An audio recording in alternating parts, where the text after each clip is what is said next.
ఆంధ్రప్రదేశ్ ప్రయోజనాల కోసం ఏర్పాటు చేశామని చెప్పిన ఆంధ్రప్రదేశ్లోని అన్ని రాజకీయ పార్టీలు కూడా ప్రజలకిచ్చిన మాటను వాళ్ళు ఏర్పాటు చేసుకున్న సిద్ధాంతాలని గాలి కుదిలి ఈ రోజున వ్యక్తిగత ప్రయోజనాలు జాతీయ పార్టీల దగ్గర వీరికి ఉండేటువంటి బలహీనతల కారణంగా సిద్ధాంతాలని వదిలివేసి తెలుగు జాతికి ఆంధ్రప్రదేశ్కి అన్యాయం చేయటం జరుగుతుంది. ప్రత్యేకించి మరి ఒకప్పుడు కేంద్రంలో కాంగ్రెస్ పార్టీ ఉన్నప్పుడు ఎన్టీ రామారావు గారు పదవి నుంచి ముఖ్యమంత్రి పదవి నుంచి దింపినప్పటికీ కూడా ఆయన భయపడకుండా మళ్ళీ పోరాడి తెచ్చుకున్న పార్టీ తెలుగుదేశం పార్టీ.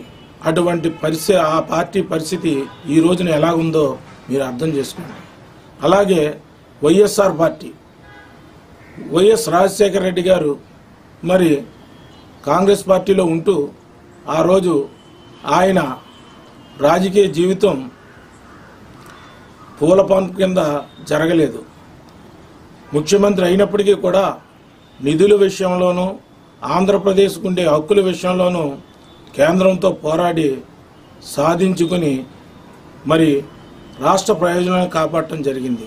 అటువంటి మహానాయకులు ఈ రాష్ట్రానికి నాయకత్వం వహిస్తే ఇప్పుడున్న ప్రస్తుత పరిస్థితిలో మరి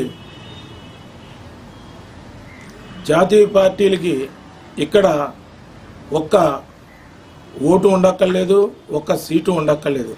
కేవలం ఒక గతంలో అయితే 2 ఫోన్లు చేసేవారు, ఇప్పుడు 3 ఫోన్లు చేస్తే చాలు. అది బిల్లుల విషయంలో కానీ మరి ఏదైనా రాజ్యాంగపరమైన పదవుల్లో పోటీ చేయటానికి అభ్యర్థుల విషయంలో అయినా సరే కనీసం ఆంధ్రప్రదేశ్కు సంబంధించిన ప్రయోజనాలు కానీ ఇంపార్టెన్స్ కానీ అసలు కనీసం సూచనలు కానీ చర్చలో పాల్గొనటం కానీ లేదు.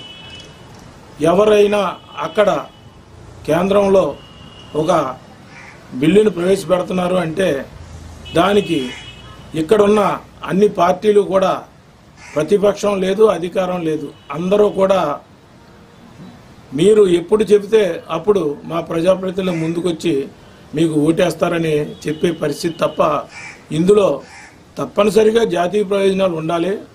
అదే సమయంలో రాష్ట్ర ప్రయోజనాల కోసమే పుట్టిన ఈ పార్టీలు